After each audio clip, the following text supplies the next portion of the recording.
Let's see, expensive LEGO sets is going to be a good one, and the 2021 My Little Pony movie review is going to be a good one too, and definitely going to be the next video.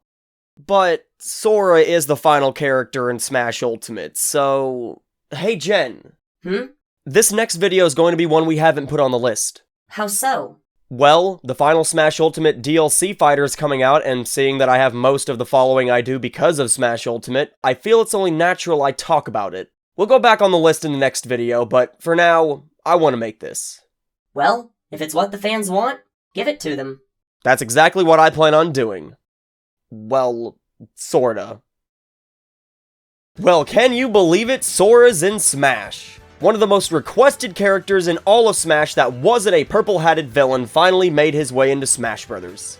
Seeing as Sora's the final DLC fighter in Ultimate, and seeing I've got a lot of requests to talk about the DLC fighters in my most popular video to date, I feel it's only natural for me to talk about all the DLC fighters, but not in the way it was wanted.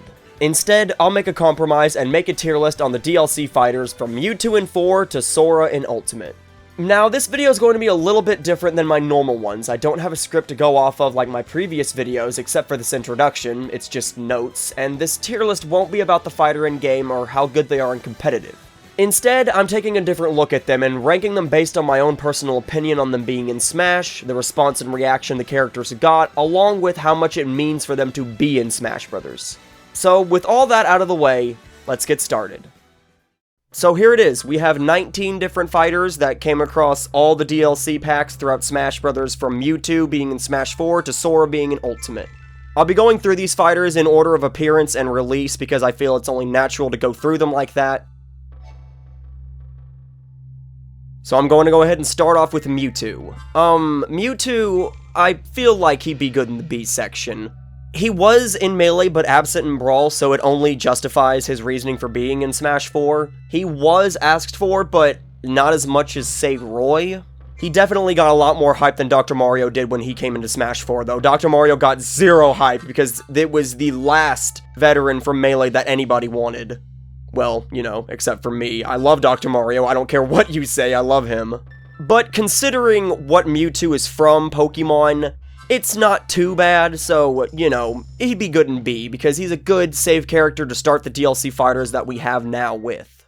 Moving on to Lucas, I'll also put Lucas in B, but ahead of Mewtwo. Mother or Earthbound, depending on your region, needs all the representation it can get, especially 3, because it was not localized. And Lucas just wasn't a clone of Ness anymore, he actually had a few decent individual moves to his moveset that he still carried into Ultimate. He was in Brawl, but he was absent in the base game for 4, so it did feel natural they would eventually include him into the game. So overall, Lucas is another good, safe pick that people wanted and got in Smash 4. Now Roy, personal bias, I'm putting Roy in S, I'm sorry. Roy is my favorite pick on this list. Out of all 19 of these fighters, he is my favorite amongst the top. He was the most recommended fighter up to that point. His video game debut was even in Melee, and to this day is the only video game character to debut in a Smash Bros. Game. The reason for this being is, I guess Nintendo wanted to hype up the next Fire Emblem game in Japan, and not being in the States yet, I'm guessing this was just like a Japan-only thing. So, Roy's debut was in Smash Bros. Melee because his game came out the next year. Another reason why I think Roy is probably the most unique character in Smash Bros., but that's a video for another day. Roy was the first DLC fighter that I actually was very excited to see. I remember I saw he was announced on my 3DS as a downloadable character at like 5:30 in the morning. I was jumping up and down, screaming with joy just to see that my favorite character in Smash Bros. Roy had returned. My mom came in to check on me, I was yelling so loud, so I was very excited about him, to say the least. So overall, to me, Roy was a wonderful addition to the DLC fighters, and I just naturally, being my favorite pick, I gotta put him in S tier. Ryu, I'm gonna put Ryu in C. This is probably a mixed opinion, but for me, Ryu was asked for by quite a few people, and he did have a fighting game, so it did make some sense, but to me, I wasn't too enthusiastic for Ryu to be in Smash because he did have his own fighting game, so it kind of did, like, make me think, he's got his own fighting game, why should he be in this one? But I think that's just my own personal opinion on it. A lot of people did like Ryu being in Smash, so I'm not gonna put him in D tier or anything like that. He was wanted by the fans, so I'm not just gonna slam on him just because I didn't like him. He was a not a bad inclusion, but not one I really cared for, and to me, not as big as the others. Cloud, I'm gonna put Cloud in B, but I'm going to put him above Lucas and Mewtwo. I'm not gonna lie though, I really did not like it when Cloud was first announced. I could not stand it. My icon on YouTube when I started as Bronze Brawn originally was this photo of Cloud and Duck Hunt crossed out because I just did not like the fact that Cloud was in Smash Brothers. But on the positive note, I have, you know, time's a good healer, as they say. I have gotten over that. I don't mind Cloud in Smash anymore. And he was the first character that wasn't Nintendo-based enough to include, so Cloud's induction was quite a shock to people. Because up to this point, Final Fantasy was a mostly, like, PlayStation or Xbox kind of title. It wasn't well known on Nintendo as much as it was on those two. It really did start the basis of, like, just about anybody can be in Smash Brothers, but to a smaller extent as, say, like, other characters that we'll get to in this list. So overall, he was a good pick, but to me, others were better. Corrin, I'm gonna put Corrin in C behind Ryu. Corrin is kinda when the whole another damn Fire Emblem character saying started in the Smash Brothers DLC announcements. Corrin did get censored, but it's Smash Brothers, what do you expect? Everything gets censored just about. Smash is a game for good boys and girls, as Sakurai once said, or something like that. I don't remember the exact quote. Corrin just wasn't really asked for by the fans, but it did introduce me to Fire Emblem Fates, which was my favorite game until Undertale came into my life, which, ironically enough, 1 year ago, the day I'm recording this, is the day I actually played Undertale for the first time. That's my one Undertale reference per video. But again, not many people asked for Corrin, so it's not the best pick, but it is pretty understandable. Bayonetta, I don't even have to think about that. Immediately S. Bayonetta 2 being on the Wii U was a big certainty we'd get Bayonetta in Smash. She was very wanted by the fans. Bayonetta being an M-rated game too really showed Smash fans that just about anyone they want can be in this game. Of course, like I stated with Corrin, Bayonetta got lots of censoring, but that's to be expected. It would be kind of hard to focus on the game when Bayonetta's using her moves because in the game she gets like mostly naked, if not entirely. So I can understand why she was censored. It would kind of take away like people's attention to the game. But that didn't stop the modding community though. So overall, Bayonetta was a great way to end the Smash 4 DLC fighters and also showed, along with Cloud, that just about anybody you want could be in Smash.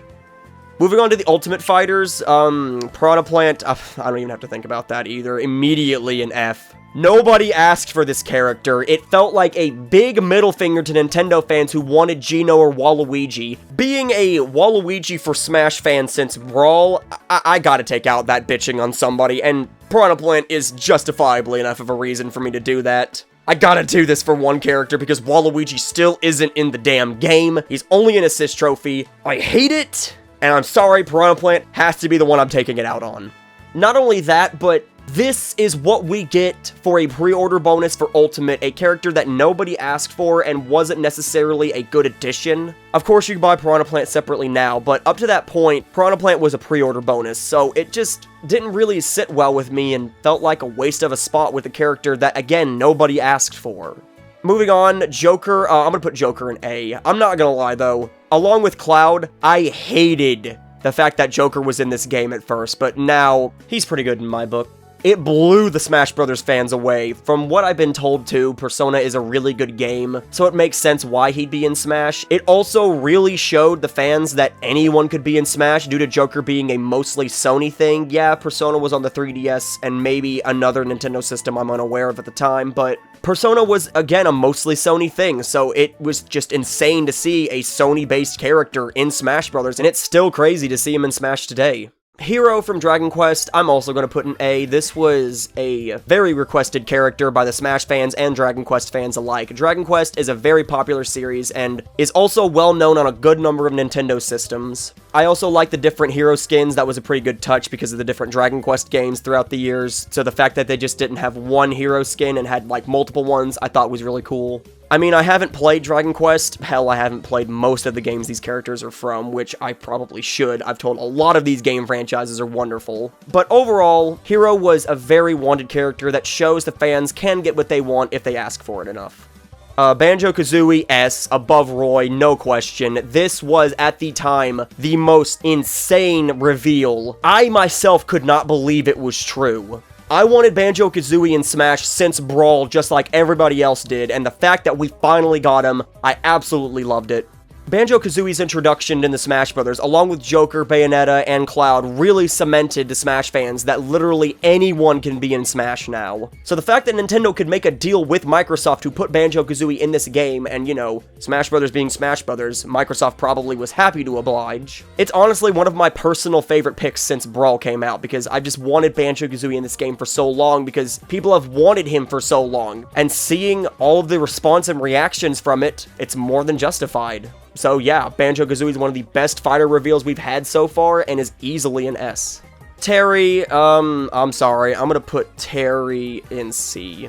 You know, Fatal Fury is known well enough in South America to include him, and Fatal Fury was a big inspiration to Sakurai for Smash Brothers, but I personally wasn't too big on his inclusion since, like Ryu, he had his own fighting game to be in, but they have their own fighting game, like, they shouldn't be in it. Well, necessarily shouldn't be in it, but they've got a fighting game, they should be in it. That's a double-edged sword for me. And considering the fans really did appreciate him being in the game, I don't have a problem with him. He's not a bad pick, but not one I really enjoyed myself.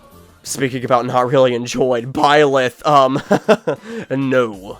I knew Byleth was going to be the 5th fighter in the DLC pass. No way they weren't going to make it anyone else but Byleth. I called it since Terry was announced that Byleth's going to be the 5th one, and I'll be damned if it wasn't true. Byleth really hit home and cemented the whole another damn Fire Emblem character saying for good, because we had already gotten Chrom, a character that not even the Fire Emblem fans asked for. So the fact that we got Byleth into the game, another character that little to nobody asked for, it just left a very bad taste in my mouth, along with a lot of the fans too. Not to mention that the second fighter pass was announced and it was told that they were already decided, so like, you know, bitching on the internet was not going to do anything. That kind of made things worse for people, because it kind of showed them that it doesn't matter who you want in Smash, we are going to put whoever we want. Of course, now with the second fighter pass, we learned that's not the case. We got anything but who we wanted in Smash. Byleth being announced was more of a disappointment than Jenny not being in Nickelodeon All-Star Brawl, which I will bitch about until she's in it. I'll do it gladly.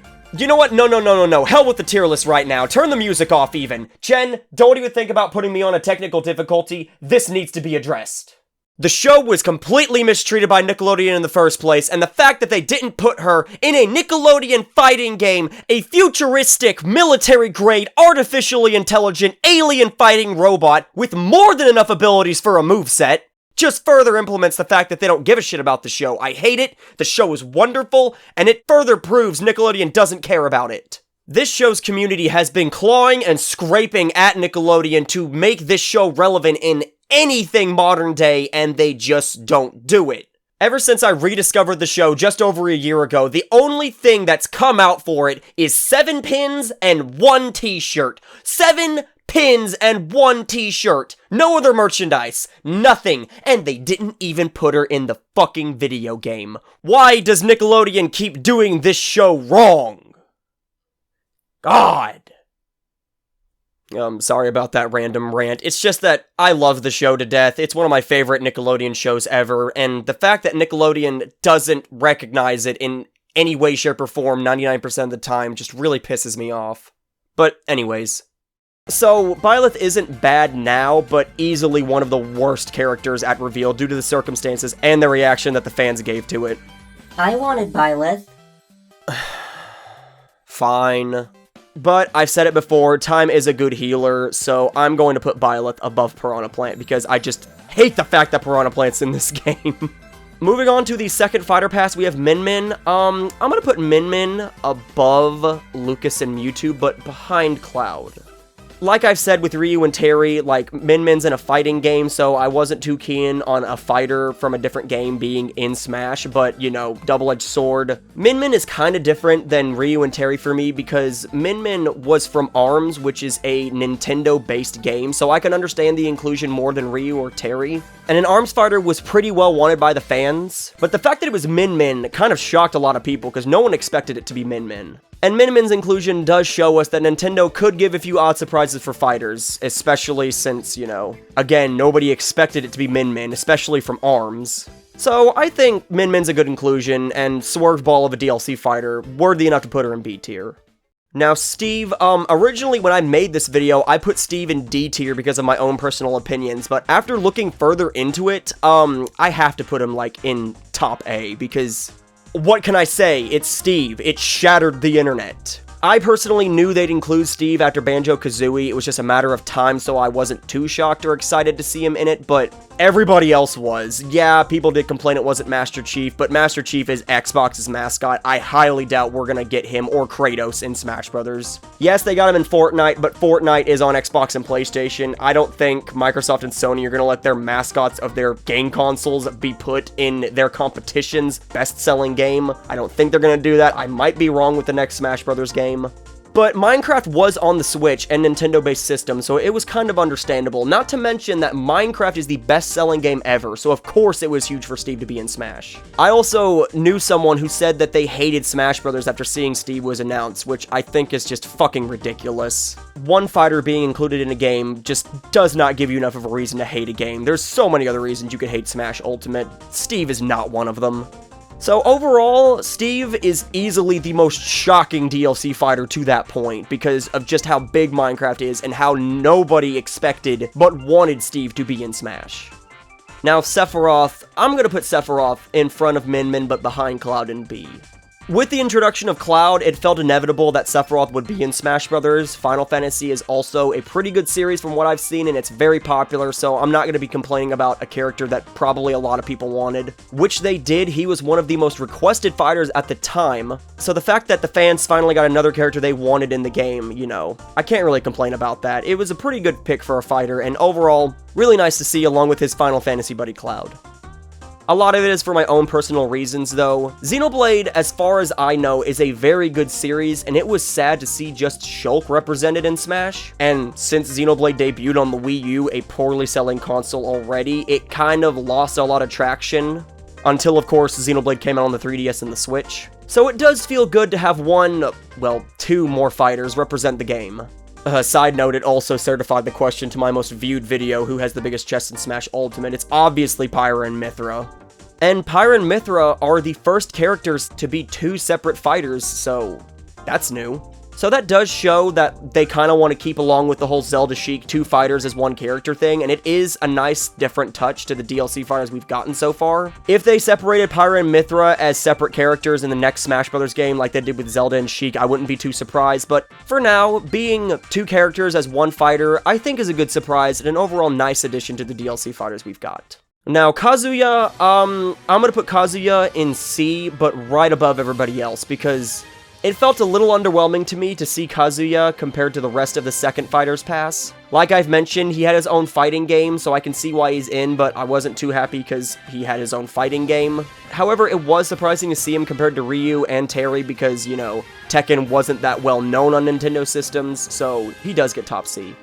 And finally, last but not least, we have Sora. This may get a lot of shit, but I don't care. Sora is being put in the top S spot.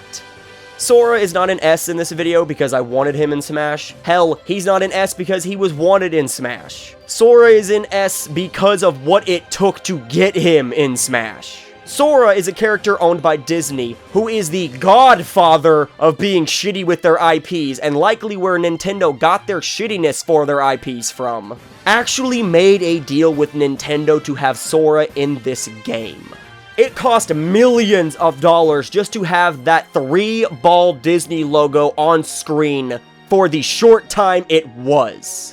Nintendo pulled so many strings and went through so many hoops just to get one of the most wanted, requested, demanded at times, fighters in Smash Brothers history. And the fact that they did all of that just to get one character in this game shows to me that he is the biggest character that shows the fans anyone can be in Smash now.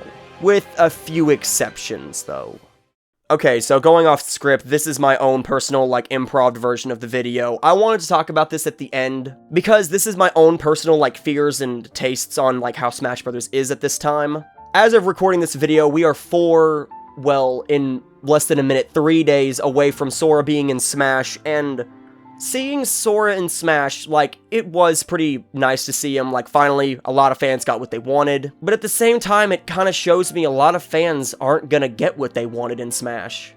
Smash Ultimate kind of shows me that, Nintendo kind of wants different characters that isn't from their franchise in Smash Brothers. Like, they want to get all the big characters that they can to put in this game. I mean, look at the second Fighters Pass. Only 2 of the 6 characters are mostly to solely Nintendo-based characters. The other 4 are just big characters from different games that have little to nothing to do with Nintendo, if anything at all. Yeah, Kingdom Hearts is on Nintendo stuff, so is Minecraft, but to me, this kind of feels like Nintendo isn't concerning itself with what Nintendo characters are going to be in Smash, and more so what any character is going to be in Smash. And to me, it feels like people are kind of losing hope with certain Nintendo characters being in the game. I mean, there's still hope for Crash Bandicoot, he's still one of the most requested ones. But characters like Geno from RPG and Waluigi especially, it just shows me personally that we may not get these characters in Smash for a long time, if at all, because again, it feels like Nintendo wants to get the biggest names they can and no longer just the biggest Nintendo characters that the fans want. But that's just my own personal take on the matter. If you guys agree with it or don't agree with it, that's fine. Sora, Steve, Sephiroth, and Kazuya all were wanted in Smash, so as long as the fighter is enjoyed and well received properly, I don't really have much of a problem with them. I mean, seeing where Byleth and Piranha Plant are can kind of make that a two-sided 50-50 statement, but you guys know what I mean. As long as people enjoy the fighters, I don't really have too much of a problem with them. And with that said and done, I'd say this tier list is done. If you guys agreed or disagreed with all these picks, that's perfectly fine. Everyone has their own opinions. Some people will probably say Sora is F tier, whereas they put Corrin in S tier. I guarantee you one person has that on their tier list. Tier lists are always debatable, but this is just my own personal take on the matter. If you guys want to make your own tier list with these characters and such, I have the link to it in the description. And with all of that out of the way, I want to thank you guys so much for watching, and as always, take care, and have a good one.